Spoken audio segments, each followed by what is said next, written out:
Welcome to civils फोड़ो।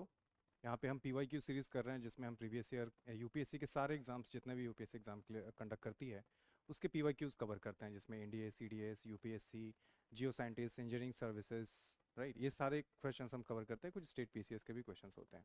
सो बहुत ही variety of questions यहाँ पे मिलेंगे और काफ़ी सारे क्वेश्चंस होते हैं। एंड PYQs है तो इससे आपको ये भी पता चलता है कि यूपीएससी किस डायरेक्शन में क्वेश्चंस पूछती है, उसका डेप्थ क्या होता है, डायमेंशन क्या है, कितना स्प्रेड है, किन चीज़ों पे, किन पर्टिकुलर टॉपिक्स पे एक चैप्टर के अंदर आपको फोकस करना चाहिए। Everything becomes very clear once you go through this video completely. ठीक है। सो ये हमारा एम है कि आपको PYQ का एक प्रॉपर आइडिया लग सके PYQ के थ्रू, और साथ साथ आपका रिवीजन भी हो सके। रिवीजन करने का this is the best idea कि आप PYQs के थ्रू जाएं, तो उससे क्या है कि जो इंपॉर्टेंट चीज़ें हैं वो आप इजीली कवर कर सकते हैं। आपको रिवीजन हो जाएगा, प्लस क्वेश्चंस रिपीट भी होते हैं PYQ से मेन एग्जाम में।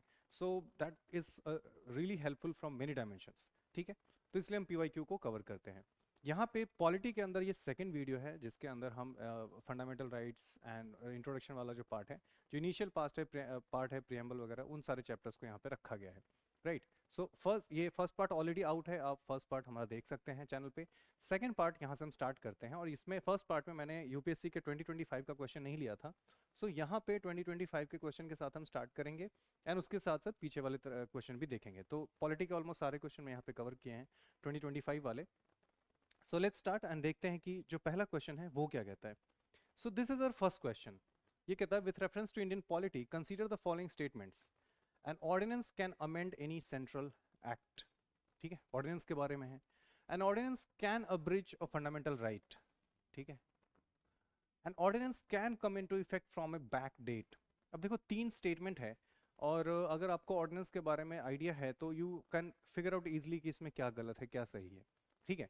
पर आप जैसे ही सेकंड स्टेटमेंट को देखते हैं, it says an ordinance can abridge a fundamental right. But you know कि state guarantees fundamental right, that means state और any law can not abridge fundamental rights. Right. So इसका मतलब है कि सेकंड स्टेटमेंट जो है वो आउटराइटली गलत हो जाता है। And the moment second statement becomes wrong, it becomes extremely easy to figure out कि कौन सा इसका सही आंसर हो जाएगा। So C is the right answer. ठीक है, तो इस तरीके से आपको इसका आंसर करना है। अगर आपको नहीं भी पता है कि बाकी सारे स्टेटमेंट्स के बारे में क्या है, कि बैक डेट से आ सकता है कि नहीं आ सकता, सेंटर, ये तो खैर इजी है फिगर आउट करना कि ये सही स्टेटमेंट है। पर अगर बैक डेट वाला में आपको अगर डाउट है, सो आप ये तो आपको पता है कि सेंट्रल जो फंडामेंटल राइट्स है उसको कोई भी लॉ अब्रिज नहीं कर सकता। ठीक है। So fundamental rights, that's why they are called fundamental rights. ठीक है, फंडामेंटल वर्ड ही इसके पीछे यही है कि स्टेट और any law can not abridge fundamental rights. ठीक है। So second statement becomes wrong, and on that basis C becomes the right answer. ठीक है। सो आई थिंक ये काफ़ी इजी था, it's not a big deal इसको सही करना। सेकंड स्टेटमेंट देखिए, ये थोड़ा मुश्किल था। Arunachal Pradesh, the capital is named after. अब अरुणाचल प्रदेश का कैपिटल पता है सबको कि इसका कैपिटल ईटानगर है।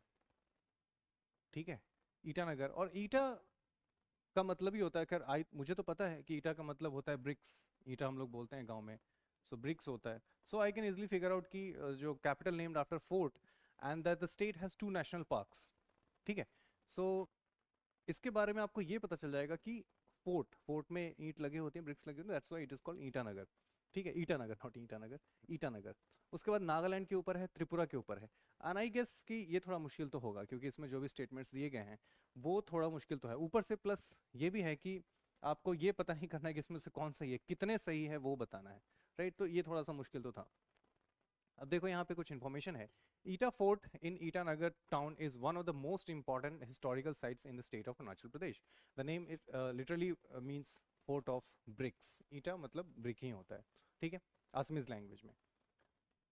It also lends its name to the city Itanagar, जो कैपिटल का नाम है, तो इसलिए इसको ईटानगर कहते हैं। इसके अंदर 2 नेशनल पार्क है, Namdapha and Mouling national park. So first statement becomes correct, जिसकी इसके बेसिस पे फर्स्ट स्टेटमेंट बिकम्स करेक्ट। ठीक है, ये तो सही है। दूसरा अगर देखें नागालैंड के बारे में, तो क्या कहता है, the state came into existence on the basis of a constitutional amendment act. ठीक है, now that is important. Constitutional amendment act Nagaland के बारे में। नागालैंड के बारे में क्या कहा जाता है, और एक्चुअली उसमें थोड़ा कंफ्यूजन भी है क्योंकि आर्टिकल 371 के बारे में बात हो रही है। ठीक है, the state of Nagaland came into existence with the state of Nagaland act 1962। अब ये एक्ट के बाद के साथ आया है state of Nagaland act 1962। That means कि इसमें कॉन्स्टिट्यूशनल अमेंडमेंट की तो बात नहीं है। ठीक है। पर क्योंकि इसके पहले ही आर्टिकल 371 कमेंट किया गया था, सो ऐसा कंफ्यूजन हो सकता है कि नागालैंड भी कॉन्स्टिट्यूशनल अमेंडमेंट एक्ट से निकल के आया है, and this is the reason this question was there. ठीक है। So at the same time constitutional amendment act 13th amendment act जो 1962 में होता है, आर्टिकल 371 को अमेंड करता है, इसकी वजह से वो कंफ्यूजन यहाँ पे हो सकता है। सो यस, दिस स्टेटमेंट जो कॉन्स्टिट्यूशनल अमेंडमेंट है ये गलत हो जाएगा। थर्ड स्टेटमेंट सेज कि initially a part C state it became a centrally administered territory with, Tripura के बारे में बात हो रही है, initially a part C state it became a centrally administered territory with a reorganization state in 1956 and later attained the status of full-fledged state. Now see इसका detail देखिए। The royal history of Tripura ended when acceded to the Indian Union on October 15, 1949. ठीक है। The regent signed the merger agreement with India, making Tripura a Part C state, which is true. उसके पहले Part C state है। In November 1956, during the state reorganization, Tripura became union territory with an advisory committee for the chief commissioner. The Tripura Territorial Council was dissolved और 1972 को एक full-fledged state बन जाता है 21 जनवरी 1972। Now देखो, अब इतना सारा डिटेल याद रखना बिकम्स वेरी डिफिकल्ट, तो कुछ ऐसे क्वेश्चंस होते हैं एग्जाम में जो आई होप कि आपको छोड़ के जाना चाहिए। ठीक है, अगर आपको नहीं है, गेस कर सकते हैं, पर इसमें गेस करना भी मुश्किल है क्योंकि आप उसमें एक नंबर नहीं दिए गए हैं ऑप्शंस के, how many options are correct वो पूछा जा रहा है। So on that basis it becomes difficult to figure out कि आपके इसमें से कौन से सही होंगे, right. So sometimes you have to leave few questions और this is one of them, right. और इस तरीके के अगर आपने इतनी तैयारी करी भी तब भी काफ़ी मुश्किल हो जाएगी इतना सारा डिटेल याद रखना, और उसके बाद एग्जाम में आप कंफ्यूज भी हो सकते हैं। सो त्रिपुरा वाला initially part C state which is true, it became centrally administered territory, again ये सही है, territory with reorganisation and later become full fledged state. So ये स्टेटमेंट बिल्कुल सही है। सो त्रिपुरा वाला सही है, अरुणाचल प्रदेश वाला सही है, नागालैंड वाला गलत है। सो ओनली 2 स्टेटमेंट्स इसमें से सही हो जाएंगे, राइट। सो इसका आंसर हो जाएगा B, only 2 statements are correct. ठीक है। सो आप इस तरीके से आपको चूज करना होगा which question to answer and which question to leave, this is up to you, and अपना स्मार्ट गेस कर सकते हैं बट रिस्क है इसमें। ठीक है, अगला देखते हैं, आगे शायद इजी होगा। यस, विथ रेफरेंस टू, ये तो आप इजीली इसको गेस कर सकते हैं क्योंकि ये तो लक्ष्मीकांत में भी है, पॉलिटी के अंदर हम काफ़ी बार पढ़ते हैं इस चीज़ को। सो this is not a very difficult question, but let's see. With reference to India, consider the following: the Interstate Council, National Security Council and Zonal Council. इसमें से पूछा गया है how many of the above were established as per the provisions of the Constitution of India. Constitution of India यानी कि कौन सी इसमें से constitutional body है। ठीक है। सो आप देखो इसमें the Interstate Council is a constitutional body. National security council is executive body है, इसमें एग्जीक्यूटिव क्या कहते हैं रेजोल्यूशन की वजह से इसको बनाया गया है। ठीक है, तो ये एग्जीक्यूटिव का एक इंस्ट्रूमेंट है। So this is not I mean should not be the answer. Zonal council again ये भी नहीं है क्योंकि ये एक स्टैट्यूटरी बॉडी है, राइट। सो अब आपको पता है कि इसमें से एक ही है जो कॉन्स्टिट्यूशन बॉडी है, बाकी ये दोनों नहीं है। सो इसमें से ओनली वन सही हो जाएगा, पर हम डिटेल और देख लेते हैं। क्या कह रहा है इंटर स्टेट काउंसिल, आर्टिकल 263, ये तो बहुत बार आपने पढ़ा होगा आर्टिकल 263 के बारे में। The of the constitution of inter state of the constitution, the inter state council is a constitutional body. ठीक है, ये तो हमें पता है, बहुत इजी है। National security council NSC was formed by an executive order of the government of India, it finds no mention in the constitution, right. So इसकी वजह से ये सेकंड ऑप्शन तो नहीं होगा, हमने पहले ही देख लिया। And zonal council state reorganisation act से निकल के आता है, तो again this is a statutory body, तो this again is not in your answer. So आपका आंसर सिर्फ एक हो जाएगा इसमें सही, the inter state council. Zonal council नहीं होगा, नेशनल सिक्योरिटी काउंसिल नहीं होगा, so these two are not correct, only one is correct, so only one is a right answer. ठीक है, ये क्वेश्चन इजी था, डुएबल था, आप इसको कर सकते थे, और इसमें एक्यूरेसी भी अच्छी होनी चाहिए, ये क्वेश्चन तो गलत नहीं करना चाहिए। ठीक है, डिटेल्स देख लिए हमने। अब देखते हैं अगला। The question says consider the following statements. The constitution of India explicitly mentions that in certain spheres the governor of a state acts in his her own discretion, discretionary power की बात कर रहे हैं। ठीक है, एंड सर्टेन स्फेयर्स यानी कि कुछ ऐसे एरियाज हैं जहां पे governor has the discretionary power, right. So that is true. Governor has a discretionary power in certain spheres. So obviously, first तो सही लग रहा है हमें. Second देखते हैं, the President of India can, of his or own, reserve a bill passed by a state legislature for his her consideration without it being forwarded. अब देखो ये कितना सिंपल सा क्वेश्चन है कि without the governor's approval, President cannot take suo motu any bill for his or her own consideration. Right so ये तो गलत हो जाएगा. ये तो आप इजीली फिगर आउट कर सकते थे कि स्टेटमेंट गलत है, क्योंकि इसको हम बहुत बार पढ़ते हैं and this is the question जहां पे आपकी गलती नहीं होनी चाहिए. तो second statement is outrightly wrong, first statement is right. उस बेसिस पे पहला आपका आंसर हो जाएगा ओनली वन. ठीक है. सो ऑब्वियसली हमने देखा कि सिर्फ एक क्वेश्चन अभी तक ऐसा आया है जिसमें हमें मुश्किल हो सकती थी, अदरवाइज अभी बाकी सारे क्वेश्चंस ये डुएबल है एंड इजी भी मान सकते हैं. ये इजी ही माना जाएगा. ये उसके लिए डिटेल्स है, आर्टिकल 163, आर्टिकल 200 वगैरह आप देख सकते हैं. ठीक है. इतना आर्टिकल तो इतने सारे आर्टिकल्स ध्यान में रखने की ज़रूरत नहीं, क्योंकि जो पहला क्वेश्चन है हम उसको इतनी बार इतनी जगह पढ़ते हैं कि उसको सही करना बिकम्स वेरी इजी. ठीक है. अगला देखते हैं. ये कहता है कि separation of judiciary from the executive in the public sphere of the state.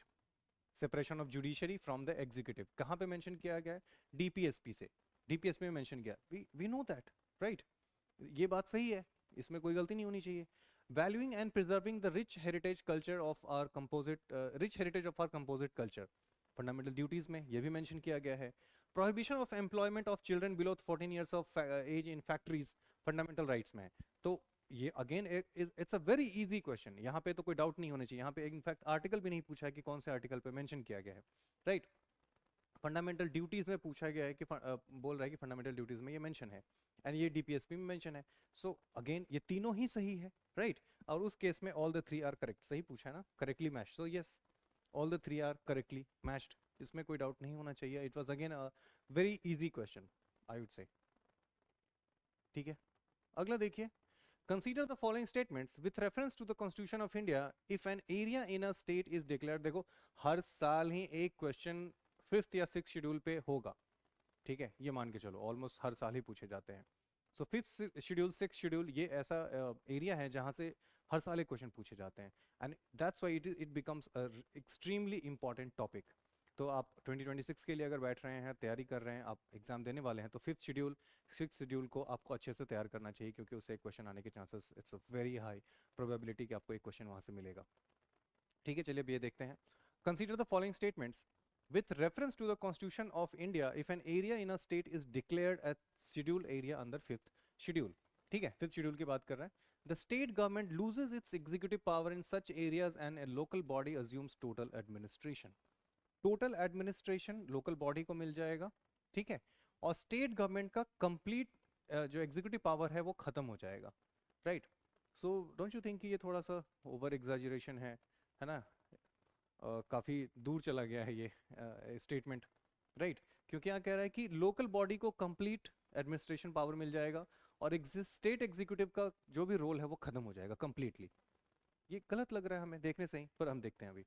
The union government can take over the total administration of such areas under certain circumstances of the recommendation of the governor. The union government can take over the total administration of such areas under certain circumstances on the recommendation of the governor. ठीक है. Now यहाँ पे थोड़ा सा confusion हो सकता है, क्योंकि यहाँ पे अगर हम ये देखें कि सिर्फ 5th शेड्यूल की बात हो रही है, तो उस केस में दिस इज नॉट पॉसिबल, क्योंकि सिर्फ 5th शेड्यूल के ऊपर टोटल जो यूनियन गवर्नमेंट का टोटल कंट्रोल हो जाए, that's not possible unless it is a president rule. ठीक है. तो वो भी होगा तो पूरे स्टेट के अंदर होगा. So union government can take over the total administration of such areas. ये पूरे स्टेट की बात नहीं कर रहे, सच एरिया की बात कर रहे हैं. Total control. ठीक है. So again in that case ये स्टेटमेंट भी गलत हो जाएगा. अगर वो पूरे स्टेट की बात होती तो हम कह सकते थे कि yes under president rule the union government takes total control.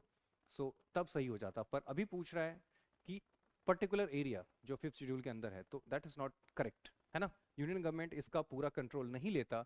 And first statement भी गलत है, क्योंकि स्टेट गवर्नमेंट का जो एग्जीक्यूटिव पावर है वो रहता है ट्राइबल एडवाइजरी काउंसिल का एक ओवरलुकिंग पावर हो जाता है उस एरिया पे जहाँ पे 5th शेड्यूल डिक्लेयर किया गया है. तो स्टेट एग्जीक्यूटिव का ऑब्वियसली रोल रहेगा, दैट इट कैनॉट हैपन कि स्टेट एग्जीक्यूटिव का कंप्लीट रोल ही खत्म हो जाए और everything goes, every power goes to the tribal advisory council, that does not happen. So in that case both statements are wrong, and ये अगर correct पूछा है तो yes, neither one nor two should be the right answer. ठीक है, so इसका answer D हो जाएगा. I hope this was clear. ठीक है, पर अगेन आप fifth schedule and six schedule को क्लियरली अच्छे से प्रिपेयर करें अगर आप बैठ रहे हैं 26th, I mean this year के लिए. ठीक है, consider the following subjects under the constitution of India. List one, union list in the 7th schedule. ये तो सही है, इसमें क्या दिक्कत है. Extent of the executive power of the state, condition of the governor's office. Okay, तीन statement है. For a constitutional amendment with respect to which of the above ratification by the legislature of not less than one half of the state, यानी कि half the state का जो ratification लगता है required, वो किस में लगेगा? Presenting before presenting the bill to the President of India for assent. For a constitutional amendment with respect to the which of the following which of the above ratification by legislatures of not half, यानी कि half of the states, country में जितने भी states हैं उनमें से आधे का consent यानी कि ratification नहीं लगेगा. ठीक है,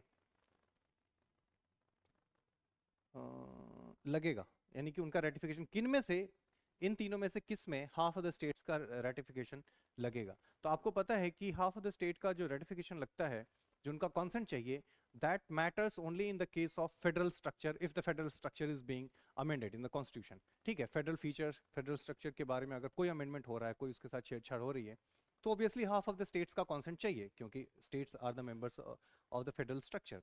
ठीक है, so अब देखो यहाँ पे state 1 है, sorry list 1 है, union list in the 7th schedule. ठीक है, अब यहाँ पे अगर यूनियन लिस्ट को आप अमेंड कर रहे हैं तो ऑब्वियसली वहाँ से कुछ मैटर या तो कम करेंगे या ज़्यादा करेंगे, तो ऑब्वियसली उससे फेडरल फीचर को, फेडरल स्ट्रक्चर को फ़र्क तो पड़ेगा, राइट. सो ऑब्वियसली फर्स्ट में तो होना चाहिए, यहाँ पे लगना चाहिए. Executive, extent of the executive power of a state, obviously state के एग्जीक्यूटिव पावर को अगर आप छेड़छाड़ करेंगे, कम या ज़्यादा करना चाहेंगे, so obviously this will affect the federal structure.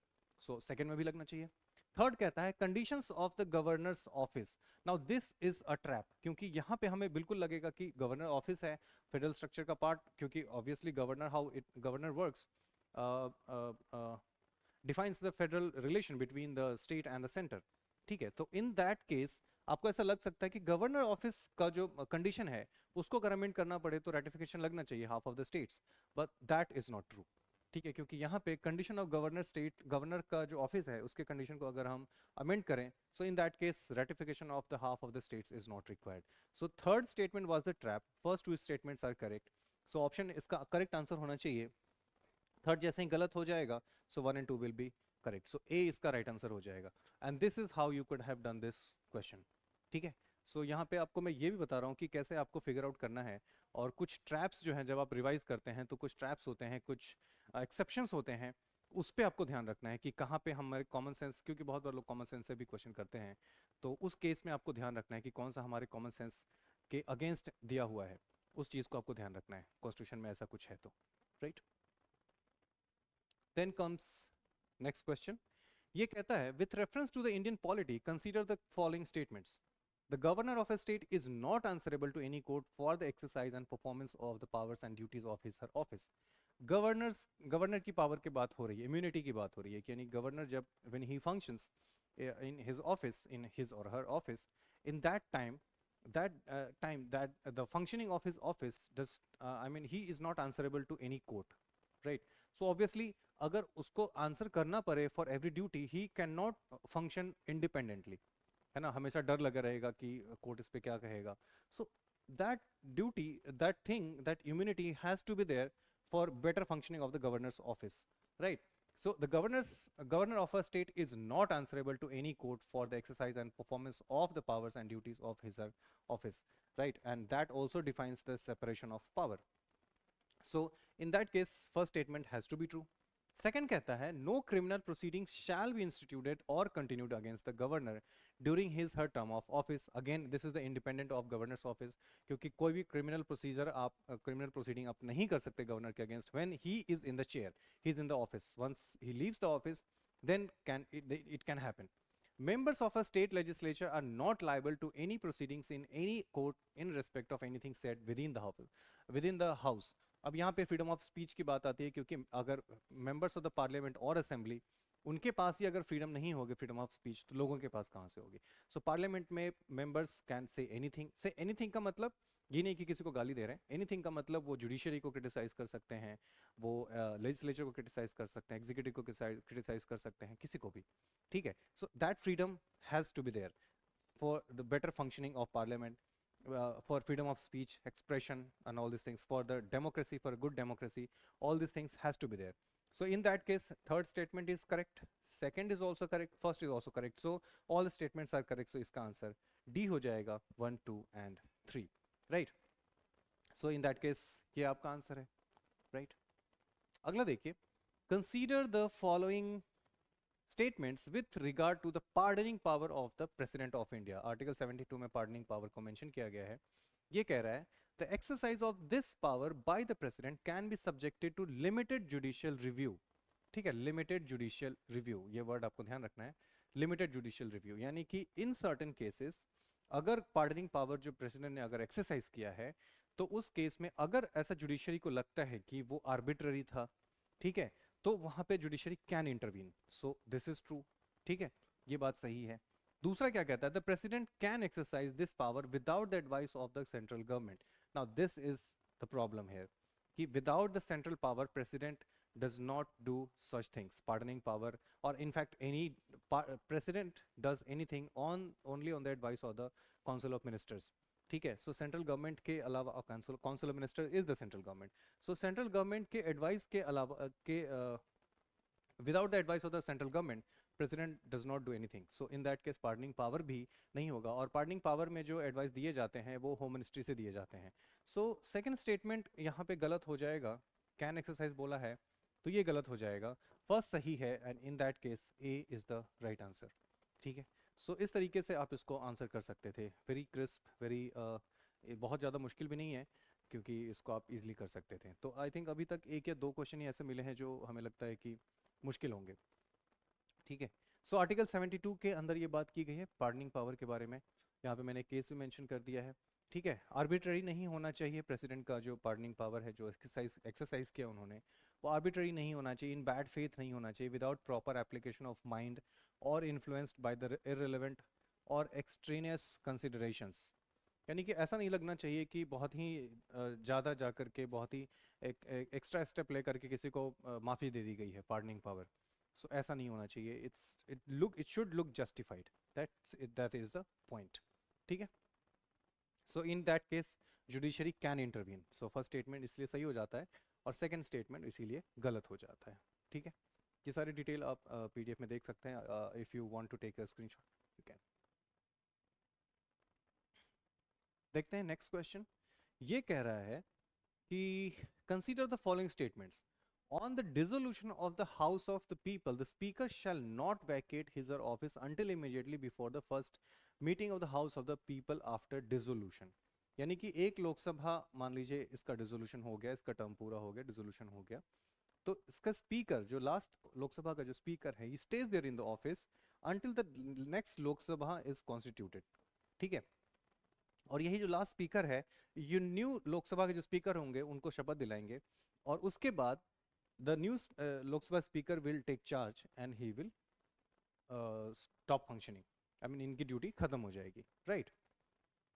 So in that case, House of the People, the speaker shall not vacate. Yes, that is true. The first statement is right. क्यों कि यहाँ पे ये ऑफिस वेकेट नहीं करते, he stays in the office. So first statement is right. Second कहता है, according to the provisions of the Constitution of India, a member of the House of the People on being elected as a speaker shall resign from his her political party immediately. Now this is wrong. ठीक है, क्योंकि हमारे constitution में, हमारे लोकसभा के procedure में ऐसा नहीं है कि जो लोकसभा में जैसे ही आप स्पीकर बनते हैं, you have to immediately resign from your political party. You can, right, you can resign if you want to, and even in that case that resignation will not be counted as under anti-defection law. 10th schedule में वो count नहीं किया जाएगा, right? So the Lok Sabha speaker has that immunity कि अगर आप अपने political party से रिजाइन करते हैं तो आप इसमें एंटी डिफेक्शन लॉ के अंदर नहीं आएगा, 10th शेड्यूल में नहीं आएगा वो. So if he wants to he can, otherwise he is not forced, right. Lok Sabha speaker is not forced to resign. But ये तो ऑन दैट बेसिस ये स्टेटमेंट गलत हो जाएगा. ठीक है.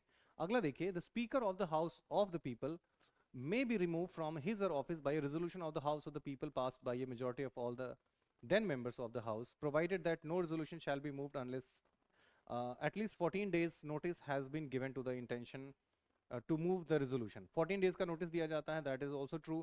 और यहाँ पे सिर्फ majority चाहिए हमें. ठीक है. Remove from the his office by resolution of the house people pass by a majority. So यहाँ पे स्पेशल मेजॉरिटी टाइप की कोई चीज़ नहीं है. सिंपल मेजॉरिटी से हम लोकसभा के स्पीकर को हटा सकते हैं ऑफिस से. ठीक है. और वहाँ पे दूसरा इंसान जो होगा उनको इलेक्ट कर सकते हैं. So in that case the third statement is true, second is wrong and first is also true. So जैसे ही सेकेंड को आप गलत करेंगे तो ये गलत हो जाता है एंड ये गलत. सो 1 and 3 आर करेक्ट, यानी कि सी इज द राइट आंसर. ठीक है. सो ऑन दैट बेसिस आप इसको सही कर सकते हैं. और मुझे लगता है ये भी बहुत ज़्यादा मुश्किल नहीं था, मॉडरेट लेवल का रख सकते हैं हम. ठीक है. पॉलिटिका अगर लक्ष्मीकांत का आपने प्रॉपरली रिवीजन किया है, so this question could have been answered easily. ठीक है.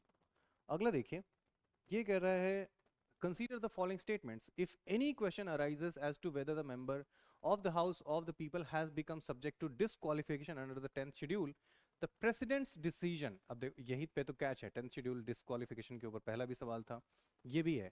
The moment that under 10th schedule पे जो बात आती है, the matter goes to the Lok Sabha speaker or the chairman of the Rajya Sabha. He is the deciding member. He is the deciding authority. He will decide whether it should be a disqualification or not under 10th schedule. ठीक है. So in that case ये statement गलत हो जाता है क्योंकि president का role अभी नहीं है यहाँ पे. There is no mention of the word political party in the Constitution of India. Now this is a catch. ये थोड़ा सा मैं कह सकता हूँ कि एक catchy question था. ठीक है. यहाँ पे बहुत सारे लोग फंस रहे होंगे. Reason is कि initially political party का कोई mention नहीं था Constitution के अंदर. There was no mention. पर जब 10th schedule आता है, उसी 10th शेड्यूल के अंदर पॉलिटिकल पार्टी को भी मेंशन किया जाता है. ठीक है. So word political party has been mentioned only after 10th schedule was added. ठीक है. तो 10th शेड्यूल के अंदर ही ये वर्ड मेंशन किया गया है, otherwise there no other mention. So in that case first is wrong, second is true. And in that case sorry ये तो गलत है, सेकंड गलत है, फर्स्ट भी गलत है, तो इसका आंसर हो जाएगा D, neither. Which of the following statement correct? So neither. ठीक है. So D is the right answer. और ये मैं कह सकता हूँ कि मॉडरेट टू टफ के बीच में डाल सकते हैं क्योंकि कुछ लोग यहाँ पे तो फंसेंगे. ठीक है. लेकिन अगर मैं 10th शेड्यूल को अच्छे से पढ़ा है तो फिर दिक्कत नहीं होती इसके अंदर. This was easy. आगे देखिए, consider the following statements. In India, state governments have no power for making rules for grant of concession in respect of extraction of minor minerals, even though such minerals are located in their territories. ठीक है. अब देखो minor minerals क्या होता है, जो sand हो गया, ठीक है, ये सारे माइनर मिनरल्स आते हैं. मेजर मिनरल्स में जैसे कोयला हो गया, कोल हो गया, स्टील हो गया, या फिर कोई और मेटल है, दीज आर मेजर मिनरल्स. ठीक है. दूसरा स्टेटमेंट कहता है, in India the central government has the power to notify minor minerals under the relevant law. So central government का ओवरऑल इसमें पावर है कि they can notify major minerals को. जो सेंट्रल गवर्नमेंट नोटिफाई करते हैं, बस उसका एक्सट्रैक्शन वगैरह ये सब स्टेट गवर्नमेंट के अंदर दिया जा सकता है बाय द सेंट्रल गवर्नमेंट. सो अब देखिए फर्स्ट स्टेटमेंट क्या कहता है. In India the state government has no power for making rules for grant of concession in respect of extraction of minor minerals. नहीं, माइनर मिनरल्स जो है वो स्टेट गवर्नमेंट के अंदर आते हैं. So this statement is wrong. ठीक है. यहाँ पे बोल रहा है नो पावर. ठीक है. नो पावर बोल रहे हैं यहाँ पे. सो ऐसी बात नहीं है, स्टेट गवर्नमेंट्स को माइनर मिनरल्स को एडमिनिस्टर करने की पावर होती है. सो पहला गलत हो गया. सेंट्रल गवर्नमेंट के पास भी वो पावर है, इसलिए सेकंड स्टेटमेंट सही हो जाएगा. और first is wrong, second is true. तो first is correct, first is not correct. Yes, D, D इसका सही आंसर हो जाएगा. First is wrong, second is correct. ठीक है. माइनर मिनरल्स, मेजर मिनरल्स पे भी कई सवाल पूछे गए हैं, और इसको अब ज्योग्राफी के अंदर भी रख सकते हैं क्योंकि ज्योग्राफी में भी पूछा गया है, ज्योग्राफी के अंदर भी आ सकता है, पॉलिटी के अंदर मैंने इसको ले लिया है. सो ऐसा डिबेट नहीं होना चाहिए कि इसको पॉलिटी में क्यों लिया, इसको ज्योग्राफी में होना चाहिए था. आगे देखते हैं. दो पंचायत पे अगेन, पंचायती राज अगेन एक बहुत ही हॉट टॉपिक है प्रीलिम्स के लिए, क्योंकि इससे तो क्वेश्चन बनते ही हैं. अगर हर साल ना पूछे तो ऑल्टरनेट ईयर्स में पंचायती राज पे एक क्वेश्चन जरूर मिल जाएगा. ठीक है. सो चलिए पंचायती राज पे देखते हैं. Panchayats at the intermediate state level exist in all states. All states पे इंटरमीडिएट लेवल पे पंचायती राज इंटरमीडिएट लेवल पे है हर स्टेट में, that is the first statement. Second says to be eligible to a member of a panchayat at the intermediate level a person should attain the age of 30 years. देखो intermediate level पे या फिर किसी भी जो लोअर लेवल है, जो ग्राम सभा का लेवल है, वहां पे ही ओनली डायरेक्ट इलेक्शन होती है. उसके बाद सारे इलेक्शन जो है वो इनडायरेक्ट हो जाते हैं. ठीक है, क्योंकि जो लोग चुने जाएंगे उन्हीं में से इंटरमीडिएट लेवल है, जो टॉप लेवल है उस पे, डिस्ट्रिक्ट लेवल जो है उस पे लोग चुने जाएंगे. ठीक है, सो डायरेक्ट जो इलेक्शन है वो पंचायत के लेवल पे ही होता है. सो यहाँ पे जो एज है, ठीक है, यहाँ पे क्या बोला, 30 ईयर्स कर दिया है. 30 ईयर्स तो लोकसभा के लिए भी नहीं, वहाँ पे 25 ईयर्स है, पंचायत में कैसे 30 ईयर्स हो सकता है. सो 30 ईयर्स का जो ये स्टेटमेंट है वो गलत है. एक्चुअली यहाँ पे 21 ईयर्स है. पंचायत में अगर आपको इलेक्शन लड़ना है, you have to be at least 21 years old, और उसके बाद आप पंचायत में इलेक्शन लड़ सकते हैं. सो सेकंड स्टेटमेंट इज रॉन्ग. और जैसे सेकंड गलत हो जाता है तो आप इजिली आंसर पे, अच्छा वो नॉट करेक्ट पूछा है, तो अब ये भी हो सकता है, ये भी हो सकता है, ये भी हो सकता है, सिर्फ सी नहीं हो सकता. ठीक है, the chief minister of a state constitutes a commission to review the financial position of panchayats at the intermediate level and to make recommendation regarding the distribution of net proceeds of taxes and duties liable by the state between the state and the panchayat and intermediate. It is not the state chief minister, it is not the chief minister, it is the governor. ये governor का काम है. ठीक है, तो chief minister की वजह से ये स्टेटमेंट भी गलत हो जाएगा, तो थर्ड भी गलत हो गया. अब हमें पहला देखना है. जहां जितने भी स्टेट हैं जिनकी पॉपुलेशन 20 लाख से कम है, उनके अंदर इंटरमीडिएट लेवल पे पंचायत को कॉन्स्टिट्यूट करने की जरूरत नहीं है. ठीक है, इंटरमीडिएट लेवल पे नहीं होगा अगर 20 लाख से कम हो पॉपुलेशन, 20 लाख यानी कि 2 मिलियन. ठीक है, तो 2 मिलियन से पॉपुलेशन अगर कम है उस स्टेट का, तो उनको जरूरत नहीं है इंटरमीडिएट लेवल पे कॉन्स्टिट्यूट करने की. 20 लाख से ज्यादा है, देन दे हैव टू. ठीक है, so first statement is wrong, second भी गलत है, तीसरा भी गलत है, तो फिर तीनों ही गलत हो गया. D is the right answer. ठीक है, ये भी मॉडरेट टू टफ के लेवल पे जाएगा, क्योंकि बहुत ज़्यादा इजी तो नहीं है पर बहुत मुश्किल भी नहीं है. सो बहुत टफ में नहीं डालेंगे इसको. पर आपने अगर जस्ट प्रोविजंस पढ़े हैं और यहाँ पे ध्यान से पढ़ा होता चीफ मिनिस्टर, आप इजीली इसको फिगर आउट कर सकते थे. 30 ईयर्स का जो प्रोविजन है ये पहले भी पूछा जा चुका है. ऑन ऑल स्टेट्स का तो मैटर अक्सर ही डिस्कस किया जाता है. अब जब भी पंचायती राज पढ़ेंगे तो ये तो पहली ही चीज़ आती है. सो इसलिए मॉडरेट टू टफ के कैटेगरी में इसको रख सकते हैं. Consider the following statements about Lokpal. Now this is interesting. Lokpal के ऊपर एक क्वेश्चन है. Now the question says the power of Lokpal applies to public servant of India but not to the Indian public servants posted outside India. यानी कि India में जो लोग posted हैं उनके ऊपर है, पर बाहर में जो लोग पोस्टेड हैं उनके ऊपर नहीं है. नाउ सी, जो लोग भी बाहर पोस्टेड हैं, इंडियन सर्वेंट्स जो पब्लिक सर्वेंट है, वो इंडियन गवर्नमेंट ही उनको रिक्रूट कर रही है, उन्हीं को बाहर पोस्ट कर रही है, तो वो कैसे नहीं आ सकते लोकपाल के अंदर. अगर लोकपाल एंटी करप्शन को कंट्रोल करने की कोशिश कर रहा है तो ऑब्वियसली वो भी उनके डोमेन में आएंगे. ठीक है, सो ये तो गलत हो जाना चाहिए. ये कॉमन सेंस ही कह रहा है कि ये स्टेटमेंट गलत होगा. पर एनीवेज हम आगे देखते हैं.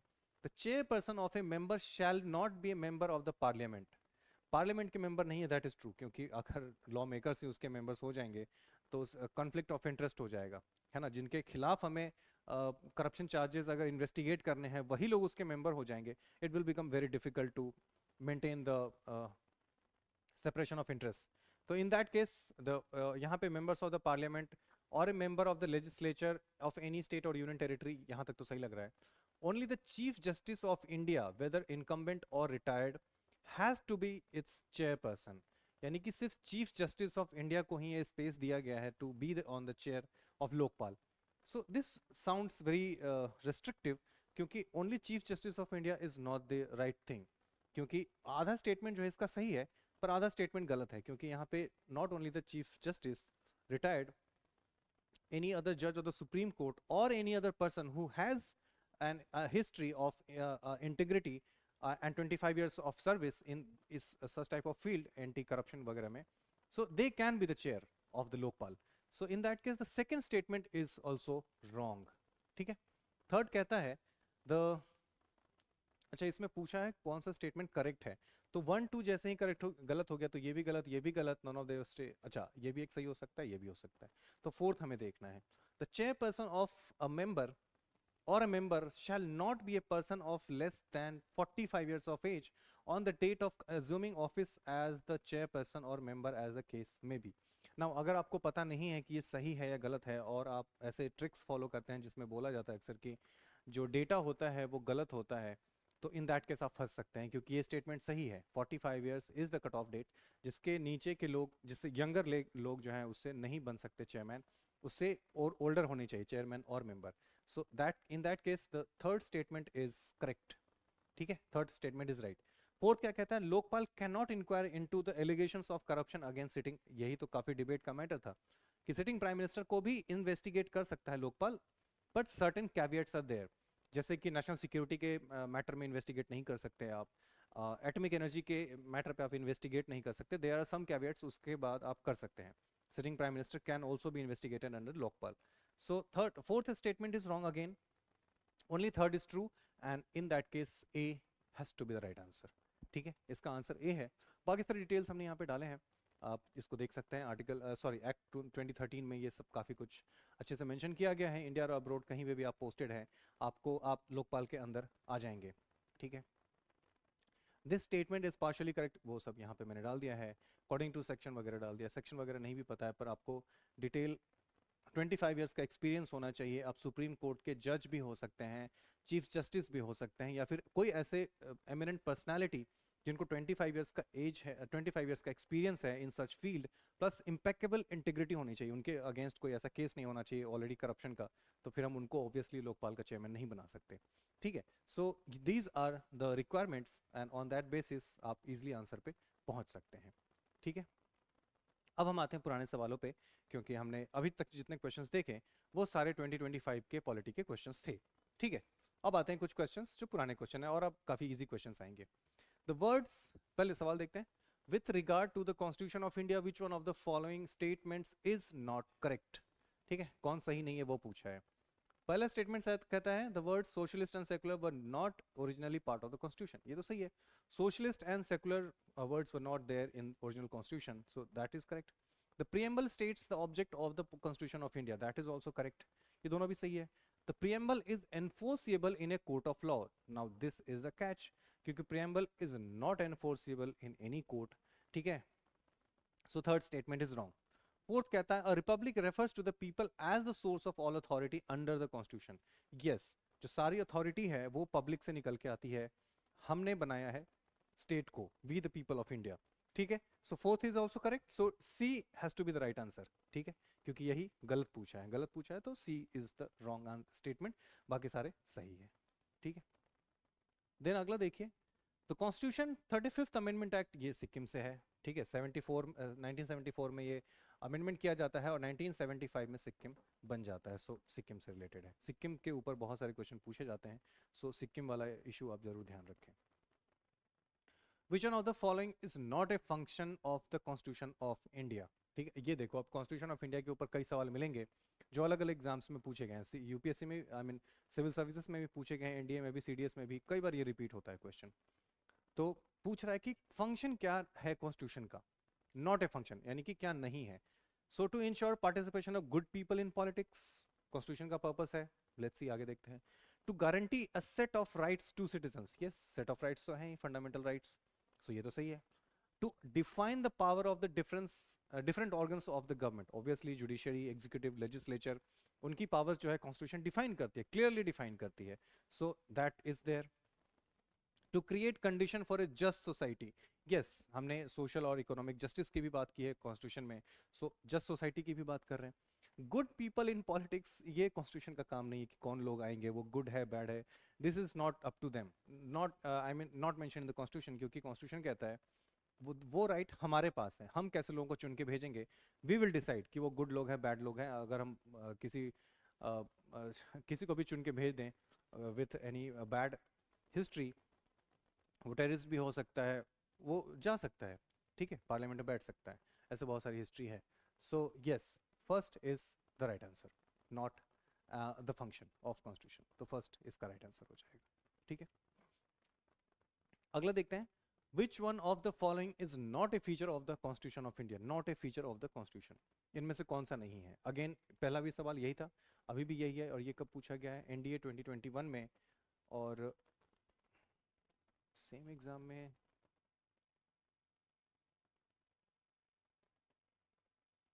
आई थिंक ये ईयर का कुछ होगा, क्योंकि तो सेम ही एग्ज़ाम है, एनडीए सेकंड है, और उसी में 2 बार सेम क्वेश्चन कैसे हो सकता है। बट एनीवेज हमें क्वेश्चन से मतलब है। It provides a set of basic rules, सही है। इसमें पूछा नॉट ए फीचर, तो ये तो सही है। It specifies the power of the government, again ये भी सही है, गवर्नमेंट का क्या पावर है वो भी मेंशन किया जाता है। It is the supreme law of the land, ये भी सही है। It specifies the supremacy of the judiciary, नहीं, सुप्रीमेसी ऑफ द जुडिशरी हमारे कॉन्स्टिट्यूशन में नहीं है। हम कॉन्स्टिट्यूशनल सुप्रीमेसी पे चलते हैं कि कॉन्स्टिट्यूशन ही सुप्रीम है, उसी के अकॉर्डिंग सारे ऑर्गन्स जो है स्टेट के वो काम करते हैं। ठीक है, so D is the right answer. ये भी इजी था, ये सारे क्वेश्चन काफी इजी है, not a big deal. The preamble to the constitution of India is, अब प्रियम्बल के ऊपर सवाल है, प्रियम्बल के ऊपर भी कई सारे क्वेश्चन पूछे जाते हैं, और ये 2020 में पूछा गया, तो देखिए क्या है। A part of the constitution but has no legal effect. ठीक है, part of the constitution, half तो सही है। नो लीगल इफेक्ट, यहां तक भी हमें सही लग रहा है, पर आगे देखते हैं। Not a part of the constitution, ये गलत हो गया, क्योंकि not a part of the constitution वाली बात तो है ही नहीं। अगला कहता है a part of the constitution and has the same legal effect as any other part. Now ये भी गलत है, क्योंकि बाकी सारे पार्ट्स जो है कॉन्स्टिट्यूशन के, they are enforceable in the court of law, but preamble नहीं है। सो ये तो गलत हो जाएगा outrightly. A part of the constitution but has no legal effect independently of other parts. Now this is correct, क्योंकि देखो इसमें क्या है कि पार्ट ऑफ द कॉन्स्टिट्यूशन, इसमें हाफ ऑफ द स्टेटमेंट जो है वो तो सही है। नो लीगल इफेक्ट इंडिपेंडेंटली, यानी कि उसका कोई लीगल इफेक्ट नहीं है अदर पार्ट के अलावा, अगर अदर पार्ट के साथ उसको हम ना देखें, यानी कि अदर पार्ट्स जो है कॉन्स्टिट्यूशन के, उसको जब हम वहां पे अगर हमें कभी एम्बिग्युइटी मिलती है तो हम इसको प्रियम्बल को यूज करते हैं समझने के लिए, क्योंकि प्रियम्बल में ऑब्जेक्टिव्स हैं। उससे हमें क्लैरिफाई हो जाता है कि अगर कहीं भी एम्बिग्युइटी है तो स्टेट का यानी कि कॉन्स्टिट्यूशन का ऑब्जेक्टिव क्या है वो हमें प्रियम्बल से पता चल जाता है, और उस डायरेक्शन में हम अपना डिसीजन जो है, फाइनल डिसीजन ले सकते हैं। So D has to be the right answer.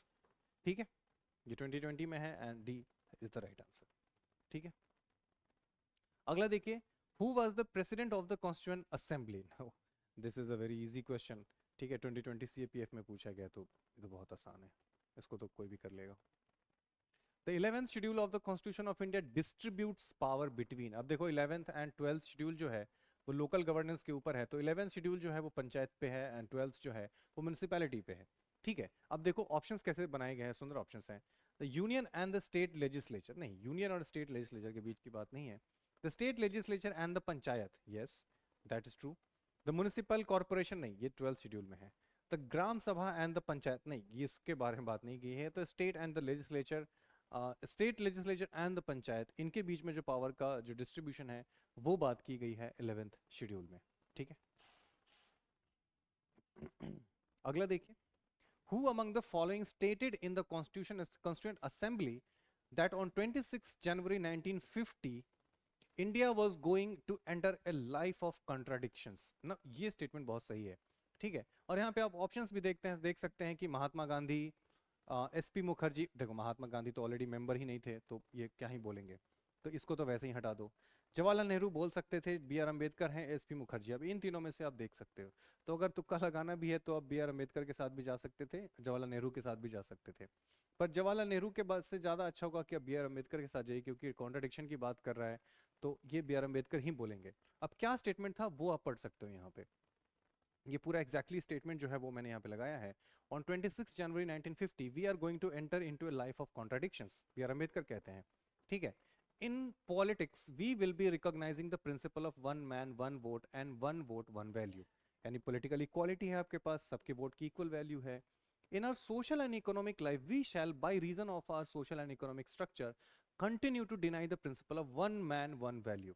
यानी कि हमारे सोसाइटी में हर एक इंसान की इक्वल वैल्यू नहीं है। This is B R Ambedkar trying to highlight here. ठीक है, वन मैन वन वैल्यू ये हमारे सोशल स्ट्रक्चर में नहीं है, क्योंकि वो कास्ट सिस्टम की तरफ इशारा कर रहे हैं। How long shall we continue to live this life of contradictions, how long shall we continue to deny equality in our social and economic life? If we continue to deny it for long, we will do so only by putting our political democracy in peril। यानी political democracy यानी कि अगर लोग ही equal नहीं है value में, so there is no political democracy। ऊपर ऊपर से हमें लगेगा कि yes सबकी equal votes हैं, equal वोट की वैल्यू है, बट उसके नीचे अगर हम जाके देखें तो difference, there is difference between the value of two different men coming from two different caste. ठीक है। सो इन दैट केस ये बात वो हाईलाइट करने की कोशिश कर रहे हैं, और ये बात डॉक्टर बी आर अम्बेडकर ने कही थी। So right answer is B R Ambedkar. Right, सही है ये। अगला देखते हैं। Next says, which of the following articles was defended by Dr. B. R. Ambedkar on the plea that it would be used as a matter of last resort? ठीक है, ये बात भी काफ़ी बार चर्चा में आती है कि देर इज़ एन आर्टिकल जिसके बारे में डॉक्टर अम्बेडकर कहते हैं कि इसको लास्ट रिसोर्ट की तरह यूज़ किया जाना चाहिए, और वो इशारा करते हैं फेडरल स्ट्रक्चर की तरफ। ठीक है, फेडरल स्ट्रक्चर की तरफ इशारा करते हैं, और उसमें नेशनल इमरजेंसी आर्टिकल 359, 356 एंड 368 तो अमेंड करने की बात है। इसको तो हार्ट एंड सोल ही कहा है, नहीं सॉरी, आर्टिकल 32 को कहा है हार्ट एंड सोल, इसको नहीं। आर्टिकल 356 जो प्रेसिडेंट रूल है, इसके बारे में डॉक्टर बी आर अम्बेडकर का कहना था कि इसको बहुत ही स्पेरिंगली यूज़ किया जाना चाहिए, बहुत ही रेयरली यूज़ किया जाना चाहिए, अदरवाइज जो फेडरल स्ट्रक्चर है इंडिया का, उसके ऊपर आँच आ सकती है, उसको हार्म हो सकता है। Right, so Dr. B. R. Ambedkar talked about Article 356, and that's why option C is the right answer. ठीक है, so this was, I think, yes, this was the last question of today and today's session. और इसके बाद हम part 3 लेके आएंगे जिसमें बाकी के क्वेश्चंस होंगे, क्योंकि ये चैप्टर काफ़ी बड़ा है तो इसमें बहुत सारे क्वेश्चंस हैं। तो अगले पार्ट में हम बाकी के क्वेश्चंस लाएंगे, एंड आई होप कि आपके लिए यूज़फुल था। अगर आपको यहाँ पे कोई कमेंट है, कोई डाउट है या फिर कोई क्लैरिफिकेशन है, तो please put it in the comment section, will review it and will obviously respond to that. And